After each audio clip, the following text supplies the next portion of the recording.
Calling, we hear the opening statement of our guests. Magandang araw po sa ating lahat. Ito po yung weekend bago ho yung pagbubukas ng panibago pong article ng confidential funds misuse. No? Pero bago po natin talakayin yon ay siguro maganda magkaroon muna ng wrap-up doon po sa unang sinalang na article. Sa darating pong Martes, si NBI Director Melvin Matibag ang huli pong isasalang ng prosekusyon para sa article on threats, no, para tahiin yung kabuuan po ng naging investigasyon ng National Bureau of Investigation dito po sa continuing threat ng pangalang Pangulo laban sa atin pong Pangulo at kanya pong pamilya, no. So inaasahan ho natin yung full bureau reporting. So hindi lang po ito cybercrime investigation katulad ng ginawa po ni Attorney Lotok at ni Agent Kalilong, kundi yung iba pa hong mga ulat mula sa kabuuan po ng opisina ng NBI. No? So yan po yung inaasahan ho natin sa pagsalang po ni Attorney Matibag sa darating pong Martes. Sa darating pong Lunes ay inaasahan ho natin yung pong pagtatanong ng mga senator judges patungkol po doon sa subpoena para sa tax documents, AMLC documents at bank accounts, no, ng mag-asawang Duterte Carpio. So malinaw naman po yung mga binanggit na nung nakaraan. Una, wala ho tayong debate doon sa bank accounts dahil ito po ay malinaw and exception sa bank secrecy law, yung pong pagkakaroon ng impeachment trial. No? So, tingin ko, yan po ay malinaw sa ilalim po ng ating mga batas at konstitusyon. Pangalawa, yung usapin po na AMLC documents, ang kailangan ho nating linawin doon at yun din naman ho yung nakalagay sa provision ho na ipinapakita nila, hindi ho totoo yung absolute confidentiality of AMLC. Kasi meron din ho kalangkap noon pong provision na binabanggit ho nila on confidentiality of AMLC, yung pong pagkakaroon ng information sharing mechanisms with other agencies, no? So, ibig sabihin, hindi ho totoo na absolutely hindi ho pwedeng mag-disclose ang AMLC. Ganon din po sa BIR, no? Kasi ito pong mga dokumento pong ito, in ordinary courts, hindi ho Senate Impeachment Court, pwede po itong ipakuha para maisubpoena ho so that we can achieve the truth, no? And more importantly, pwede ho itong gawin ng Senate Impeachment Court in pursuance of its constitutional power para ho magsubpoena ng mga dokumento at hanapin ang katotohanan sa mga kaso ng pananagutan katulad po ng impeachment. So, I think yan ho basically yung gist noon po magiging talakayan sa mga senator judges sa darating pong Lunes. No? So, puntahan ho natin ho yung confidential funds misuse. No? So, yan na po yung inaasahan ho nating maisasalang hopefully as early as Wednesday.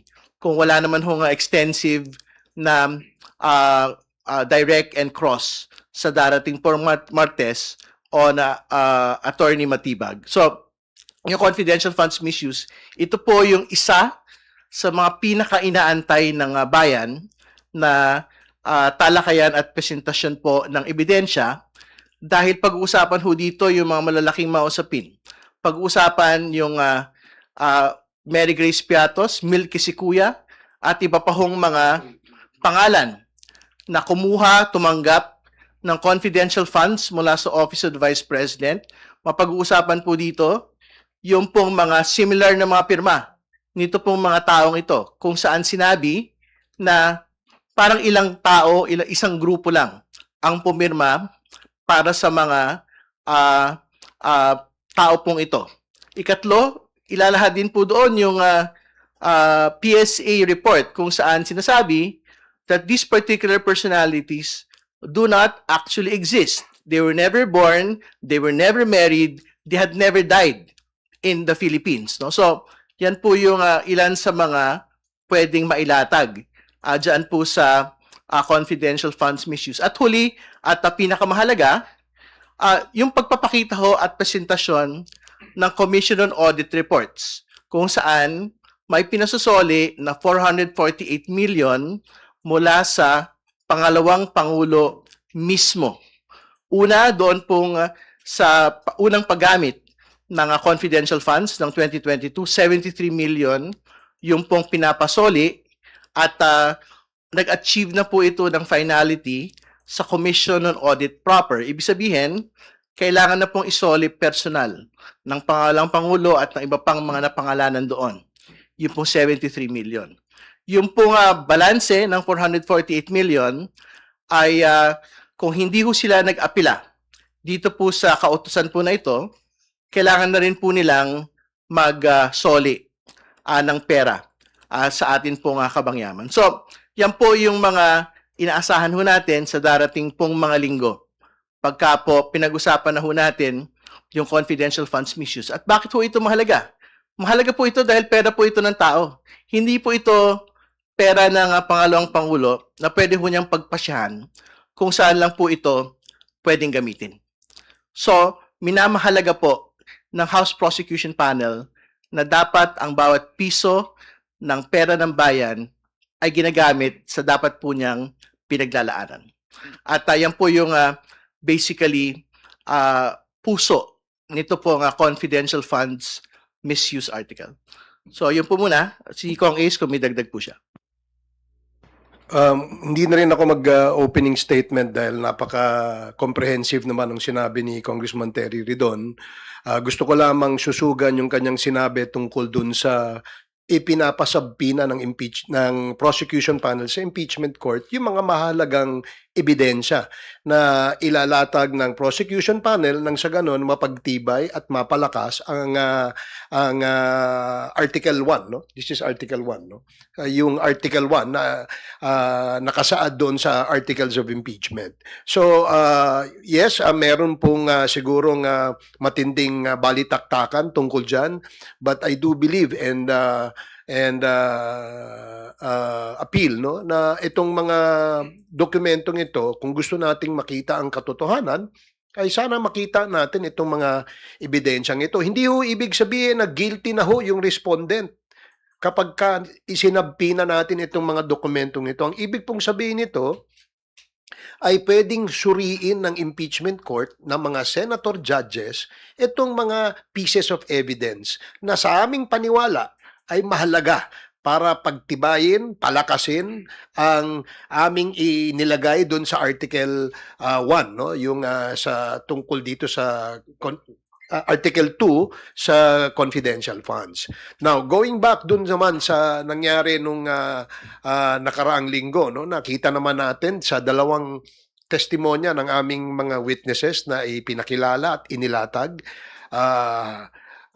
hindi pa ho nagigiba, no? Yung credibility nung aming mga testigo.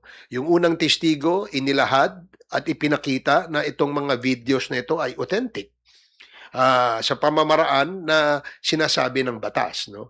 Pangalawa, ito pong ebidensyang inauthenticate ng aming unang witness ay inauthenticate din naman ng panig ng depensa dahil kitang-kita na ginamit din nila itong ebidensyang ito. Dito naman sa pahayag o sa statement na ginawa ni Attorney Jeremy Loto, sinabi niya rito sa kanyang testimonya na meron silang nakitang basihan, no, para makapag-file base sa kanilang investigasyon para makapag-file sila ng 3 counts of grave threats at saka isang kasong inciting to sedition against the respondent. So ito mahalagang makita at matukoy natin sa pamamagitan ng paglalahad ng ebidensya. Kaya nga kami nakikiusap na kung maaari gusto nating makita kung gumagana ba yung ating accountability mechanism. sa pamamagitan ng magpapakita ng ating mga ebidensya, palagay ko mabubuo ang konklusyon sa isipan ng ating mga husgado. So, yun lang ang gusto kong idagdag sa sinabi ni Congressman Terry Ridon. All right, we are now ready to receive questions. Ann? Kongs, good morning. Sir, good morning, Sir Ace. Ayon po sa palasyo, wala pa pong natatanggap na request si Pangulong Marcos para sa authorization na mabuksan ang sealed BIR documents. Sinabi din nila na posibleng ang request ay maring manggaling sa House Prosecution o sa Impeachment Court. Sa panig po ba ninyo, maghahain po ba ang House Prosecution ng request kay Pangulong Marcos para sa authorization na ito at hintayin na lamang na ang magiging aksyon ng impeachment court? Sa punto pong ito, mahalaga po nga antayin muna natin yung pong desisyon ng Senate Impeachment Court. Katulad po ng nagdaan ho namin pagtingin ay hindi naman ho kailangan yung pong authorization ng Pangulo ng Pilipinas for a subpoena to be issued. No? So, antayin lang ho natin yung pagtingin po ng Senate Impeachment Court. So kung halimbawa, sabihin nila na necessary yung authorization, then it is something that we will consider and then we'll probably comply on. No? So, tingin ko yun yung mas mahalaga kasi para sa isang bagay na pinag-usapan ho natin, BIR doc, kasi totoo lang, hindi lang mo impeachment ito. Do they actually mean na yung pong ordinaryong tao na meron hong halimbawa tax evasion case sa the Department of Justice, isasalang sa korte, ibig niyo ho bang sabihin each and every tax case ng ordinaryong tao, hindi ho impeachable official, will require the authorization of the President for these tax documents to actually be subpoenaed by ordinary courts? I don't think so. Which is why, very important ho, antayin po natin yung pong pagtingin ng Senate Impeachment Court kasi sinabi naman na ho namin, meron hong constitutional power yung pong Senate Impeachment Court to issue subpoenas to get at the truth. No? So, kung sabihin ho nila, they would want to be on the safe side and would require presidential approval for the unsealing or opening of BIR documents, then that is the time that we will probably have to comply. Ganun din ang aking pananaw. No? Siguro hintayin natin ang desisyon ng impeachment court at marami namang mga remedies no, na pwede. Ang mahalaga dito is that ang aming panawagan makita ang ebidensya, mailatag ang ebidensya, masuri ng ating mga impeachment court judges o senator judges at nang sa ganun makapagbuo sila ng konklusyon at desisyon pagdating ng panahon. Sir, another question. Just a reaction lang from you. Kahapon po sinabi sa press ko ni Jose Castro na inaasahan nila sa impeachment trial next week ay walang drama, walang pagtatago ng katotohanan, at walang pag-iwas sa totoong issue. At ang mahalaga ay lumabas ang katotohanan. Ano po yung reaksyon ng House Prosecution sa pahayag na ito? Sa inyong pananaw, paano ninyo masisiguro na mananatiling nakatuon ang paglilitis sa ebidensya at sa mga isyong nakasaad sa articles of impeachment? Tingin ko nakafocus naman ho yung prosecution panel sa una, ebidensya. No? Yan naman ho yung gawain nitong nakaraang mga linggo. Pangalawa, sa totoo lang ho, hanggat maaari naman po ay matapos na po ito. Kumbaga, the sooner that we are able to end and for the senator judges to be able to decide on the case, mas maigi para sa prosecution, tingin ko, para sa buong bayan. Hindi ba? Para magkaroon na po ng resolusyon.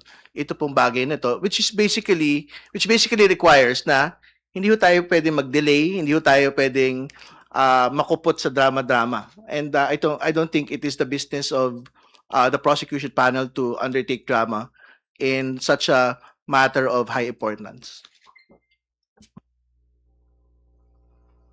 All right. Haji?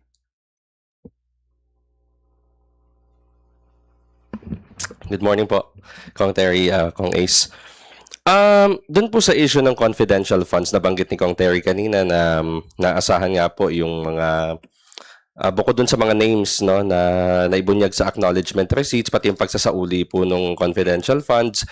Tingin niyo po ba kapag natalakay na tong confidential funds issue, mas magiging malinaw sa publiko kung ano po ba yung mga, kumbaga, kasi syempre sa mga nakalipas pong mga statements ng Office of the Vice President, halimbawa, pag sila po ay nakakakuha ng unmodified opinion na rating mula sa COA, na kumbaga mas magiging malinaw na yun pong mga rating mula sa COA ay hindi naman talaga nagre-reflect sa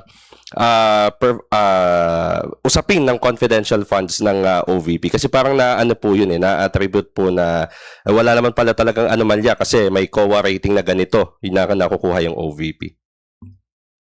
Hindi, ang totoo naman po doon, pwede hong mag-exist yung pong unmodified opinion ng COA, samantalang meron po silang hinaharap na notice of disallowance at finality on the question of confidential funds misuse. No? So, ibig sabihin, wag ho nating linlangin yung bayan na just because meron kang unmodified opinion, clean slate na yung po isang particular po na opisina. Pwede hong magsabay, umiral ng magkasama yung pong bagay na yan. So, ibig sabihin, pinapasoli pa rin yung pong 448 million kahit po merong sinasabing unmodified opinion over the span of several years yung pong binabanggit nila. So, ibig sabihin, ang pinag-usapan lang naman sa unmodified opinion yung pag-present nung pong financial statements nung pong mga opisina ng pamahalaan. Ibig sabihin, hindi lang po special office yung OVP sa ganyan pong bagay. Maraming mga opisina sa buong burokrasya na nakakakuha ng unmodified opinion but at the same time, meron pong hinaharap na mga notices of disallowance, finality of decision po ng COA proper. So, great na meron pong unmodified opinion, pero tuloy pa rin po na may pinapasoling 448 million personal sa atin pong pangalawang Pangulo. Well, ang pinakamahalaga dito, bukod dun sa unmodified opinion and notice of notice of disallowance, yung pinaka-final decision ng ating COA. Kasi ito nagpapatunay lamang na may proseso na ginagawa ang Commission on Audit to arrive at a decision on an issue that is of national importance. Bakit? Pera ng taong bayan ito Kailangan patunayan kung ito ba'y nagamit sa tama. Now, siyempre ang opisina ay nagbigay ng kanilang justification. If COA finds the justification lacking, then it goes to the unmodified opinion. Now, if there is a semblance of finality, COA will issue a notice of disallowance. But there's still a way for the agency to submit an appeal until it becomes final. So again, ang pinaka-importante ay yung final. No? Ano ba yung final? Sinasabi dun sa final na desisyon, itong mga period na ito, na kung saan ginamit sa confidential funds, isoli nyo itong perang ito. Ito naman sa period na ito, na ginamit nyo rin dyan, isoli nyo ito. And there are still others coming, no, if I'm not mistaken. Marami pa siya marami pang ano. So again, ang what is really important na maintindihan din ng ating mga kababayan, hindi yung unmodified opinion, hindi yung notice of disallowance, kung ano ang final decision ng ating Commission on Audit. Doon natin tingnan. Okay. Last question na lang po. May survey po na lumabas sa social weather stations. Tumaas daw po ng 2 points from 29 to positive 31 ang net satisfaction rating ni Vice President Sara Duterte. Although, the survey was conducted from June 20 to June 29, so prior po na magsimula yung impeachment trial ni VP Sara sa Senate. So, ang question po, do you think after po na masimulan yung impeachment trial, narinig na po yung Article 4 o yung grave threats, magbabago po kaya yung satisfaction ng publiko sa performance ng Vice Presidente? Or in any way, makaka-apekto po ba yun sa rating ni VP considering na nag-umpisa na nga po yung trial? Well, una mo sa lahat, kailangan nating balikan yung ibig sabihin ng satisfaction ratings, no? Kasi mahirap na itali po yun doon sa impeachment proceedings. Kasi I think ang basic question ho on satisfaction ratings ay ano ba ang pagtingin po ninyo sa gampanin ng atin pong pangalawang Pangulo over the course of this particular period. So, I don't think nakatali siya doon sa ongoing impeachment proceedings against her today.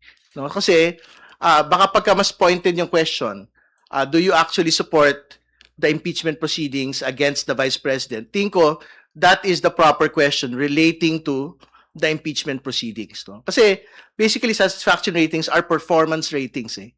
So, nakikita din naman ho natin yan. For example, the President had a better rating for this particular quarter. So, tingin ko, mahirap na i-conflate yung pong satisfaction performance ratings on how the impeachment proceedings, not just at the level of the Senate, but also at the level of the House, is when it is being compared to the performance of the Vice President. But, sorry, kung trust po yung pag-uusapan, pwedeng bumaba. We have to wait for that trust rating. Pero alam po niyo, there are surveys po kasi relating specifically to public support for the impeachment. So I think that would be the most relevant survey question and survey result. So kung meron po yun, kung tumaas man yun o bumaba, yun po yung may actual impact sa pinag-usapan ho natin on the Vice President and on the impeachment proceeding. Ako dagdagan ko lang yung sinabi ni Kong Terry, no. Na it would be interesting to note, no, in this survey na lumabas na lahat po ng lahat po ng mga mga personalidad na kasama diyan sa survey na yun, ay tumaas po yung kanilang net satisfaction ratings. At itong ang ibig sabihin lamang nito para sa aking personal na opinion ay nakita ng taong bayan na itong mga personalidad nito ay nagtatrabaho, no? Tatrabaho. And this is quite a good impression that they will leave to the Filipino people.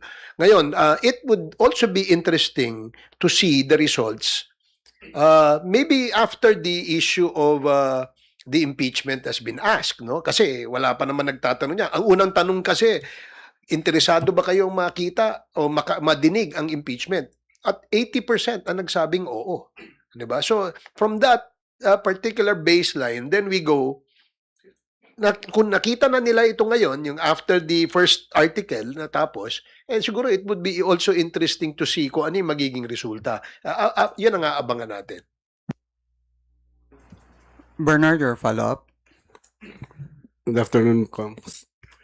Yung rating kasi, may mga narrative ngayon yung mga trolls na ang taas ng rating ng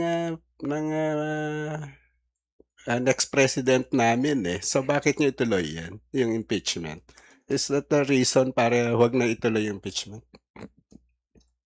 Well, sa aking palagay, hindi dapat rason. Ang impeachment kasi ay proseso ng accountability eh. At mahalaga ito, kaya nga ito ay nakasaad sa ating saligang batas because hindi pwedeng ibig sabihin kung ikaw ang mataas na opisyal ng gobyerno, kapag ikaw ay gumawa ng mga paglabag sa batas, ay wala ka ng accountability dapat harapin. Kaya hindi dapat tinitingnan itong accountability dahil sa popularity, no? Hindi po ito popularity contest. This is a mechanism that the Constitution guarantees to ensure that the Filipino people will not be shortchanged if and when the officials, the highest official of the country violates certain laws. Ayun lang ang aking pananaw. Kong Terry. Una sa lahat, hindi po pwedeng pagbanggain yung pong survey ratings doon po sa impeachment, katulad na binanggit ko na po kanina. Kasi ang sinusukat po sa survey ratings, satisfaction ratings, ay kung maayos ho ba yung service delivery ng ating pong pangalawang Pangulo. So, ibig sabihin, kung magaling ho ba, at I think, nagbigay naman ho siya ng ulat sa bayan, no, na talagang tumutulong ho sila sa iba't ibang mga sektor. Na ginagawa rin naman po ng iba't ibang mga ahensya po ng pamahalaan. Pero, hindi ibig sabihin nun, hindi siya pwedeng sukatin ng Senate Impeachment Court patungkol doon sa mga paglabag ng konstitusyon at mga betrayal of public trust, no, na ginawa po ng ating Pangulo in the past. No? So, congratulations dahil mataas po yung kanyang satisfaction ratings, pero tuloy pa rin po yung impeachment proceedings laban po sa pangalang Pangulo dahil ang pagpapanagot sa kanya ay mas mabigat na usapin kaysa sa kahit ano pa. Alright, siguro, Follow before that, Bernard, let us first recognize our the member of the prosecution panel and also acting as a spokesperson for the prosecution team, Attorney Benjamin J. Tolose Jr. Hello, hello. If I could just also add a quick answer to that.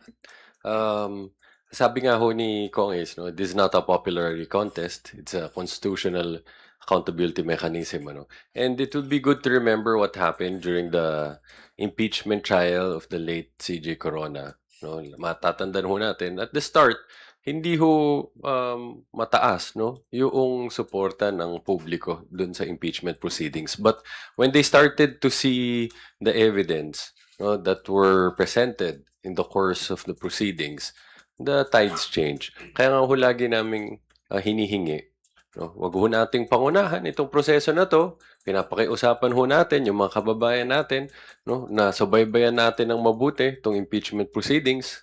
Pakinggan at suriin natin lahat ng ebidensya, no? At kung siguro magkakaroon ho ng mga survey tungkol sa bagay na to, it's very premature to do it at this time. Gawin ho natin yan, no? Kapag narinig na ng taong bayan ang malakas na ebidensya. To be fair, hindi lang ng prosecution, pati ng kabilang panig, pag nandiyan yung ebidensya, then let's hear their opinion about it. Yun lang. a follow-up. Despite this culpable violation of Constitution, betrayal of public trust, corruption, bakit mataas pa rin na rating ni VP Sara? Saan galing? Sa tingin nyo? Anong basa niya?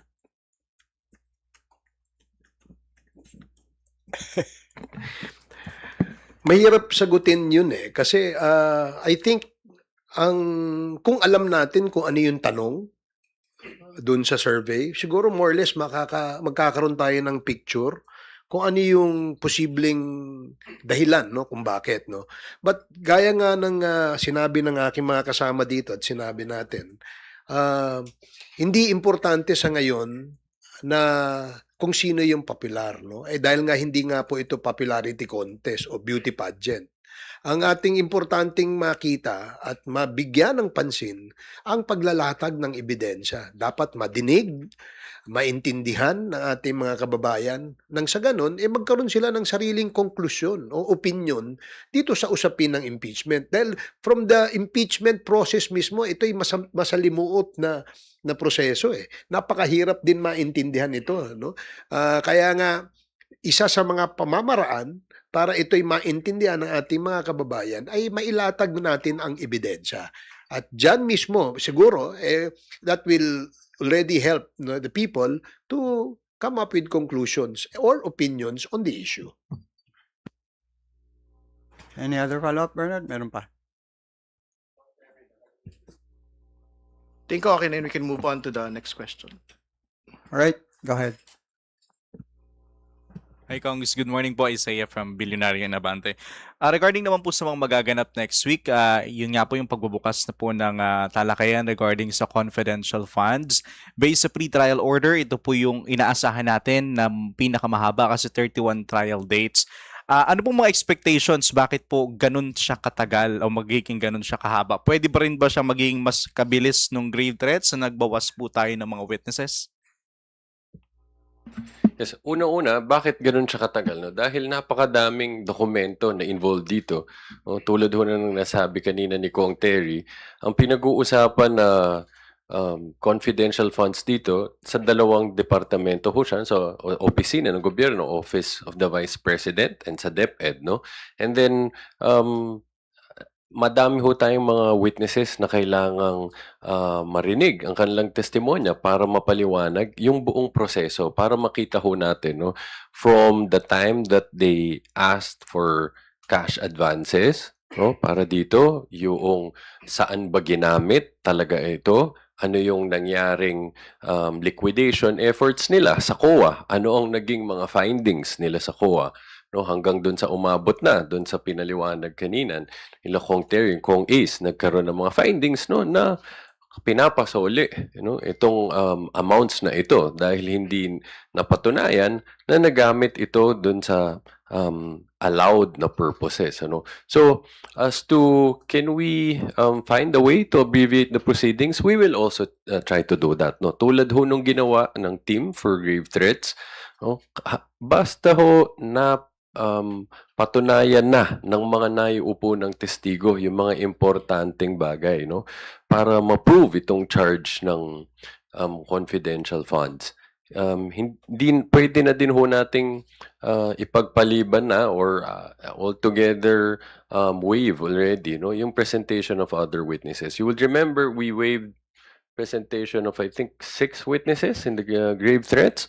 Ganon din naman ho yung plano natin dito, if there are witnesses that could be dispensed with, we'll also try to do that. Again, cognizant naman ho tayo, dun sa sentimiento ng impeachment court and mga kababayan natin, ayaw nating magtagal to pare-pareho, but tulad ho ng sinasabi namin, we'll also ask for some patience from everyone, diba? Dahil gusto nating mabilis, pero ang pinaka-importante, more than dun sa mabilis, yung mailatag natin ng mabuti, yung ebidensya.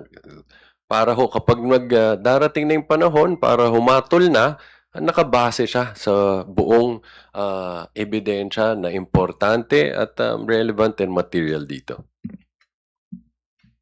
Baka sila Kong Terry po and Kong Ace may sagot. Katulad ng binanggit kanina, nakabatay naman po yun doon sa pagtakbo ng day-to-day na paglilitis po natin. So, ibig sabihin, kung masapatan na po yung confidential funds misuse team, doon po sa naging takbo at latag po na ebidensya, tingin ko mas kaya pa po nating mapabawas. Yung pong bilang po ng mga testigo. Pero syempre, kung kailangan ho itakbo yung entire length ng pong presentation of evidence with the entirety of the witnesses, then that is something that we would also do. So, antayin na lang ho natin siguro yung pong pagtakbo nito pong bahagi po na ito ng paglilitis. Well, gaya ng sinabi ni Attorney Tolosa at saka ni Congressman Terry, kapag sufficiente na yung naipakita na ebidensya and nakapagbigay na ito ng lakas at tibay dun sa kaso o dun sa article na yon, then perhaps the prosecution panel may consider shortening it or expediting it by what? One, perhaps withdrawing some of the witnesses that are listed in the pretrial brief. Number two, siguro kapag maganda yung pagkakalatag ng testimonya ng mga witnesses na yon at nakuha na ho natin yung meat o yung laman mismo ay sufficient, then perhaps nasa yung nagde-direct, siguro medyo pwede nang bawas-bawasan ng konti yung pagtatanong, di ba? If you notice this past 5 days, wala naman sa direct examination ang mahaba di ba? And kaya nga siguro dapat tanungin din natin kung meron ba silang ding paraan paiksiin without sacrificing of course yung katotohanan at saka yung due process. Alright. Thank you po. Last question ko na lang po yung regarding pa rin sa Confi Funds. Posible pa rin po ba na isa sa mga una nating iharap si Ramil Madriaga? Though nung humarap na po siya ng House Committee hearing na sinabi po niya yung 125 million na gastos lang in 1 day. Can we say na siya pa rin, siya ang star witness natin for confidential funds? Wala naman hong tinatakda ng star witness sa kahit ano pong articles of impeachment. We will decide as we go along the trial kasi very important ho mailatag muna yung pong mga dokumento on confidential funds misuse. So, yung pong mga PSA report, yung pong mga acknowledgement receipts involving Mary Grace Piatos. And then, we will decide kung sino pa ho yung mga dagdag na mga witnesses. Nakalagay naman ho si Ramil Madriaga doon po sa listahan ng mga witnesses. So, we will ask for the subpoena as soon as we get to that point. And as to identity of the first witnesses that will be presenting in connection with the confidential funds, we've already informed the court, no, about this. So, ang nasabi ho natin dyan ang una, House of Representatives Legislative Archives and Museum Management Service Director, tapos ho niyan, 2 bank managers ho ng Land Bank of the Philippines. Alright, thank you po. Alright, Red, your turn. Good morning po. Last ko na po to. Dahil lilipat na ako ng beats. First off, Attorney Tolosa, bakit po, kasi po may mga nagsasabi po na kaya daw po winidraw si Attorney Zuleika Lopez and si Captain Bello ay baka daw maging more damaging pa daw to sa prosecution than sa defense, na baka mabaliktad pa yung narrative nung pagkakakulong or yung pagkakadetain kay Attorney Lopez. So, what do you think po doon sa narrative na parang iniiwasan po ng prosecution na mabaliktad pa yung narrative na na-establish na po ng 2 NBI witnesses po natin? Tulad ho dun sa pinaliwanag during the previous hearings and even the previous press conferences, maliwanag yung rason bakit hindi na kailangan pang ipresenta itong 2 witnesses na to. Ang purpose ng presentation nila dapat is to help authenticate the video. Pangalawa, yung to testify regarding the surrounding circumstances when the threats were made. Pero dun sa video, tulad ho ng nasabi din ho kanina, napakaliwanag na wala nang issue sa authenticity. Ginamit nilang sariling video which proves they conceded its authenticity.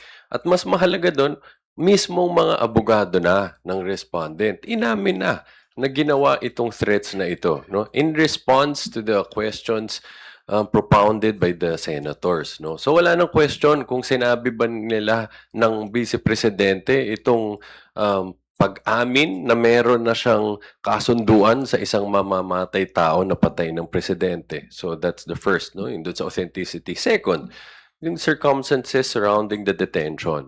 Sinabi ni Attorney Lotoc na nakita na nila itong kasunduan na patay ng presidente, hindi ito nag-ugat dun sa detention ni Attorney Lopez. Sinabi niya, napakaliwanag, nung tinanong siya, during that interview, sinabi niya, meron na akong nakausap. Ang hiningi niya dun sa tao na yon, patay ng presidente, first lady, then speaker of the house. Sinabi niya, at pumayag na siya. At binigyan pa niya ng instructions paano gawin to. Be relentless, huwag kang titigil hanggat di mo napatay. Sa makatuwid, sabi nga ni Attorney Lotoc, maliwanag, bago pa nangyari detention, may kasunduan ng patayin. So, sabi niya, maliwanag na hindi ang detention ang cause nitong kasunduan na to.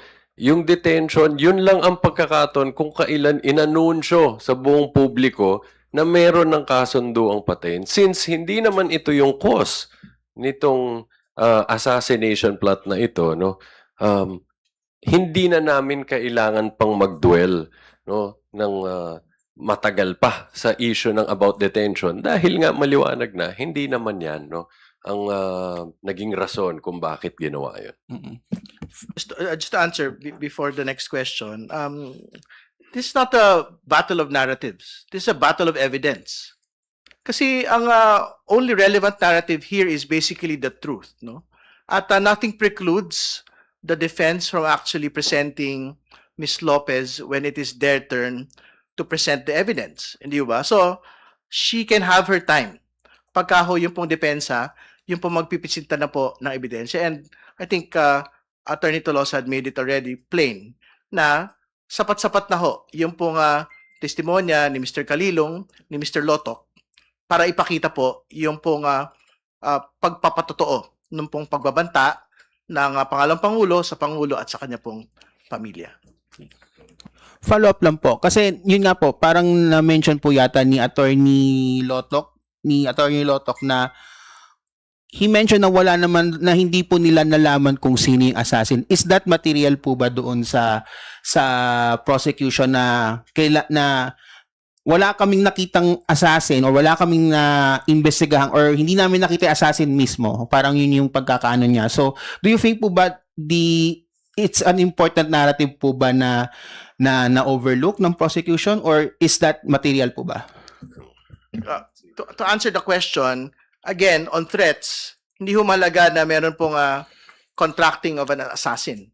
Yung pong pinapanagot po nito, yung pong pagbabanta mismo. And that has been established, authenticated by Attorney Lotoc and Agent Calinong. So, yun lang po yung mahalaga ron. Ang binabanggit lang naman po ni Attorney Lotoc, as far as he is concerned, doon po sa Cybercrime Division, he does not have information whether or not meron po talagang person contracted to kill the Vice President. No? So, but in the next week naman po, Attorney Matibag will be presented as NBI Director. So, baka pwede mong maitanong doon kung if he has in fact information on whether or not there has been a contract to kill the President. No? So, yun po yung malalaman pa ho natin with some finality pag sinalang po siguro si Attorney Matibag kasi yung pong limitation ni Attorney Lotoc ay sa trabaho lang po niya bilang Cybercrime Division Chief.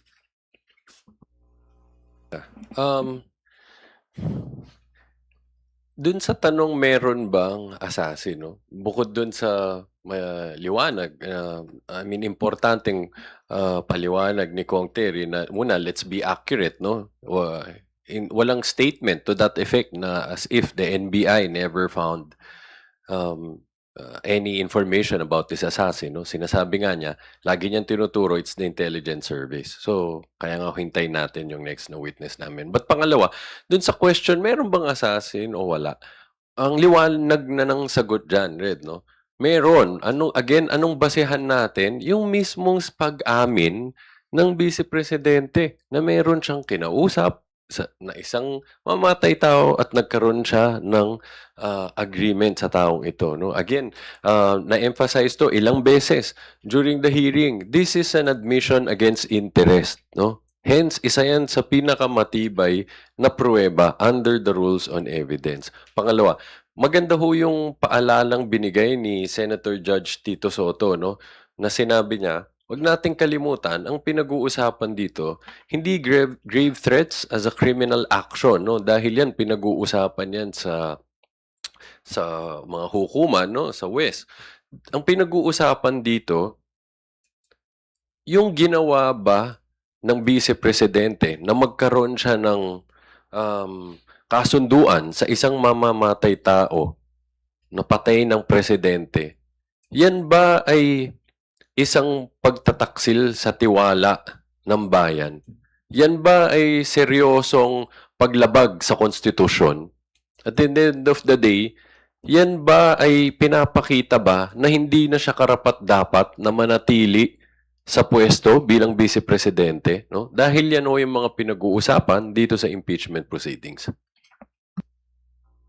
Asa lang po on my end.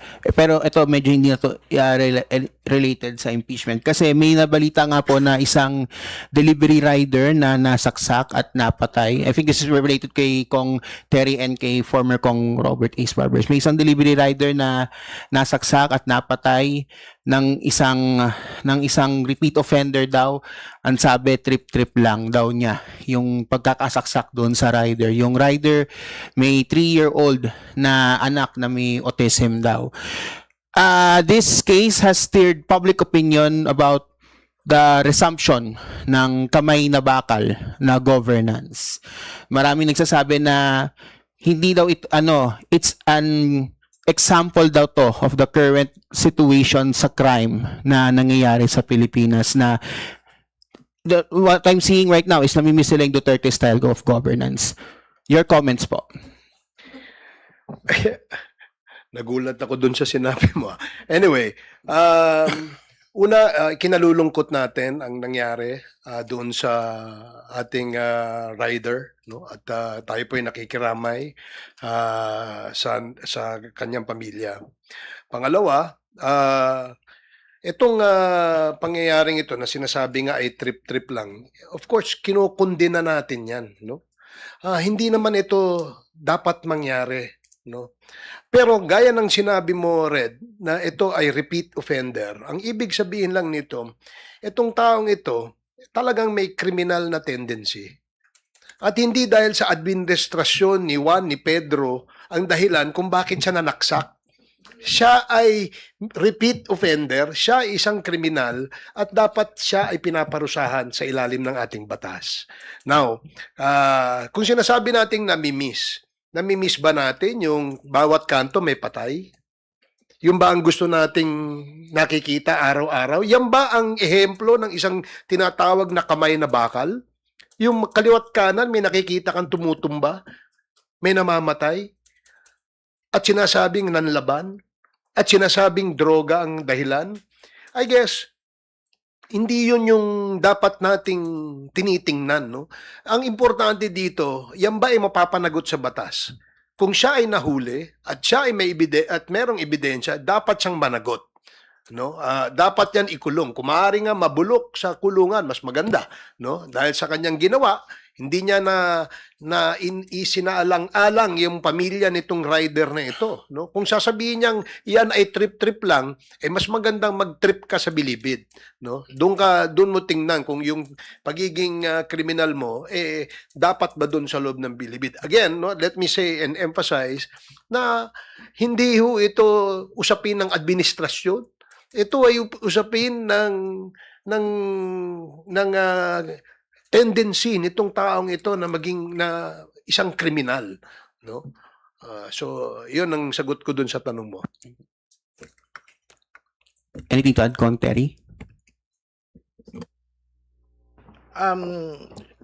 Nahirapan lang ako intindihin yung return to a Duterte-style governance, no? Kasi, what do we actually mean by that?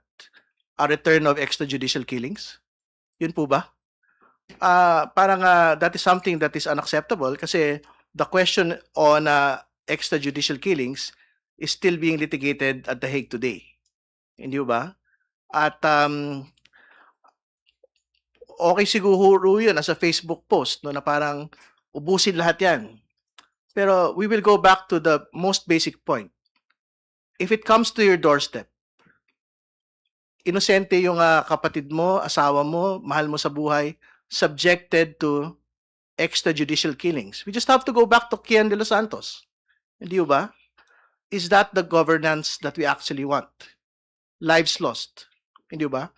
Childhoods lost.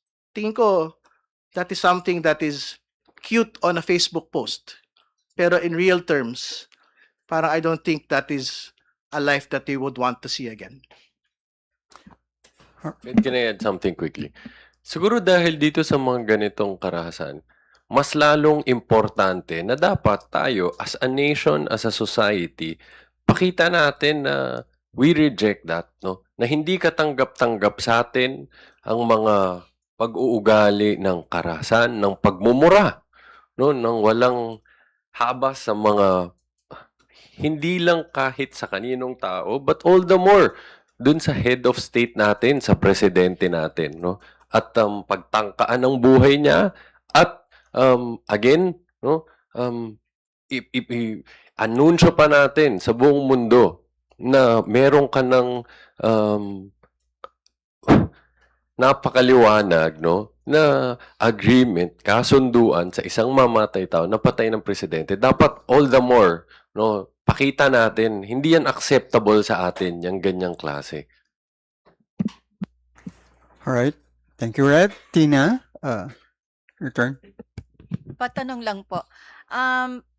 Bakit daw po hindi kinuha si former NBI Director Santiago as a witness of the prosecution in the articles on grave threats when he was the NBI Director when the VP had her online press con and he is listed as a witness of the defense?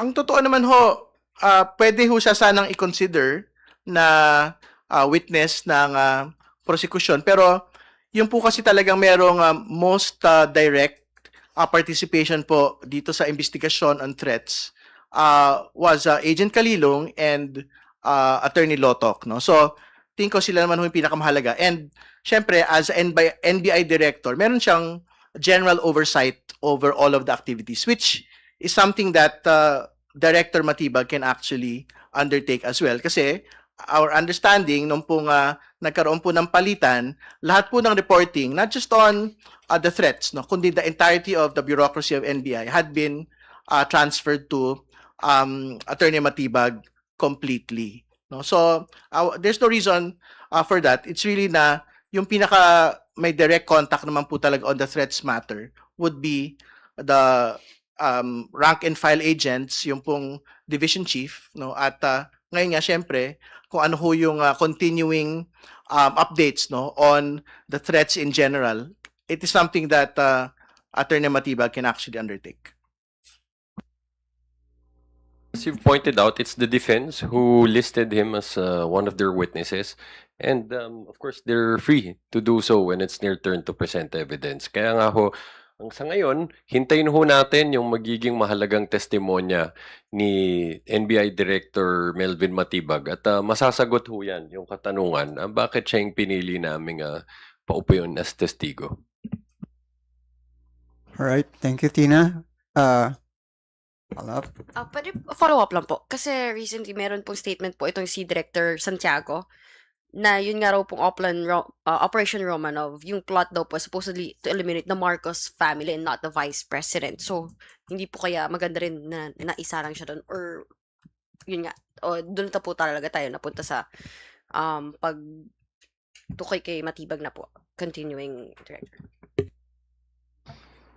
Well, gaya rin ng pagkakaintindi ko doon sa naunang video na kung saan yung si Mayor Baste ang nagsasalita. Pagkakaintindi ko, ito ay isang parang pahiwatig, no, sa ating Pangulo na posibleng mangyari yung sinasabing Romanov tragedy at saka Mussolini tragedy, no?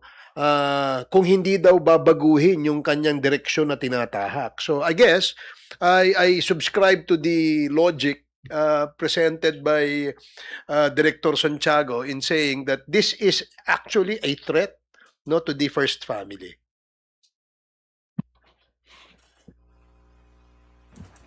Russell, your turn. Morning, sirs. Kahapon po may nabanggit po si Representative Joel Chua on the possibility of waiving an article or two if necessary. What is your take on that? Well, ganun pa rin naman po yung tactics, no, na pwede yung i-undertake ng prosecution. Pagka naman ho, tingin ho namin ay sapat-sapat na ho yung mga naunang nailatag na mga articles to secure a favorable result, no? Dito po sa impeachment proceedings po natin. So, I think that is still on the table. As to what it will be, syempre, we will have to decide when we get to that point. Pero, yung confidential funds misuse, syempre, kasado na ho yun.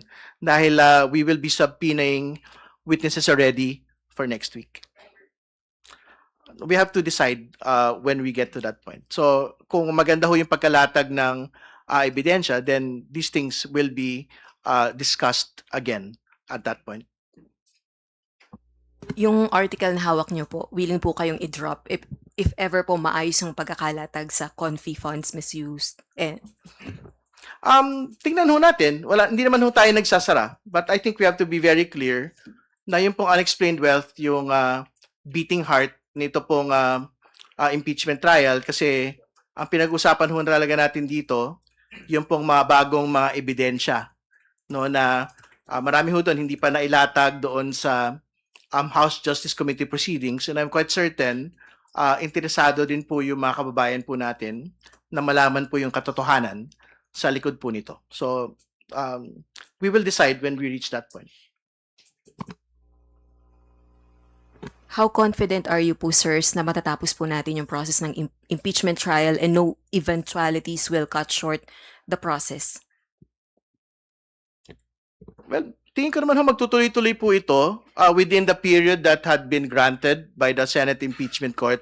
Pero katulad ng nakita na ho natin, I think halos isang buwan ng trial dates, no, yung pong naitabi dito po sa pagbabawas po ng witnesses. So, hopefully, pagka naman ho masapatan ho kami doon sa mga unang ipipresenta pong witnesses, baka mabawasan. Actually, yung confidential funds misuse po, yung pinakamaraming trial dates hindi ba? So, if we are able to cut it short, to be able to move on to the next, I think that is something that we would want to see as well.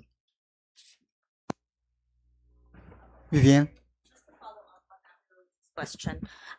Tama po ba sabihin na, well, as you mentioned na beating heart, itong alleged unexplained wealth na article, tama ba sabihin na off the table yung pag-waive sa presentation nitong article na to? Just to follow the logic of what Congressman Joel said, no? So, yung waiving of articles in the future will be discussed when we reach that point, no? So, syempre, kung tingin naman ho namin okay na kami at confidential funds and we really would want to abbreviate the process, then waiving even that will still be on the table, hindi ba? Okay. Opo, mag-off topic lang po ako regarding po sa legislative work. Meron po bang any adjustments on your part since more than a week na lang po magsisimula or mag-open na po yung second regular session ng 20th Congress? At kasabay nitong impeachment trial. Ang totoo naman ho, kailangan hong hatiin ng mga House prosecutors yung trabaho nila bilang House prosecutor, bilang legislator, at bilang merong mga constituencies, no?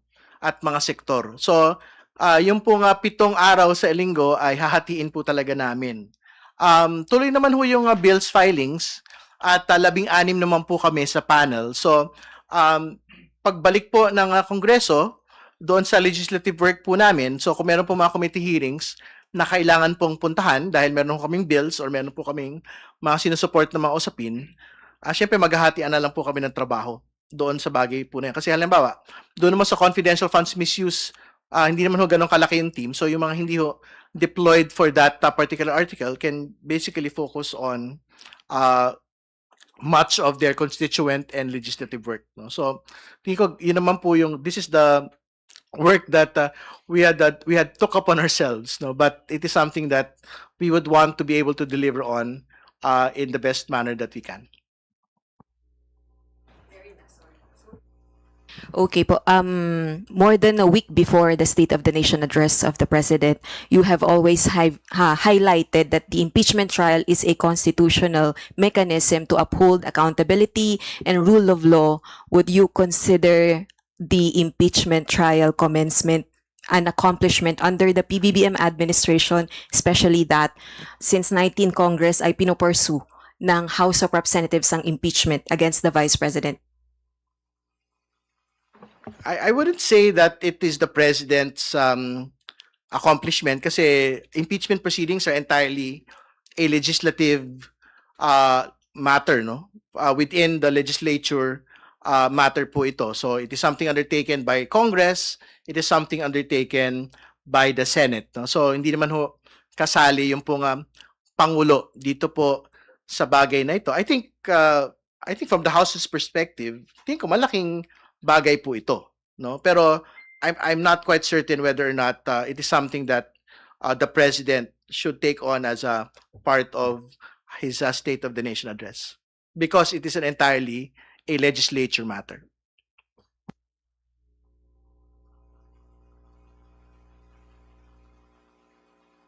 I cannot speak for the president, but I can speak for the House. I think the 257 House members that supported the impeachment really would want to seal this particular action as a major flagship action of the House of Representatives for accountability. All right. Speaking of accomplishment, I think we have accomplished much for today. But before we end, we will give our guests the chance for their parting word if they so desire. Katulad nung nakaraan, makita-kita na lang ho tayo sa Lunes dahil makikita pa rin ho tayo sa Lunes sa susunod pong linggo. Antabayanan po natin yung pong mga updates po sa paglilitis ng atin pong pangalawang Pangulo. Ako'y mananawagan sa ating mga kababayan na subaybayan niyo po itong impeachment o itong paglilitis na ito dahil napakahalaga. Hindi dahil sa kung sinong politiko ang napapaloob dito, kundi napakahalaga ho ito sa ating mga ordinaryong mamamayang Pilipino. Baka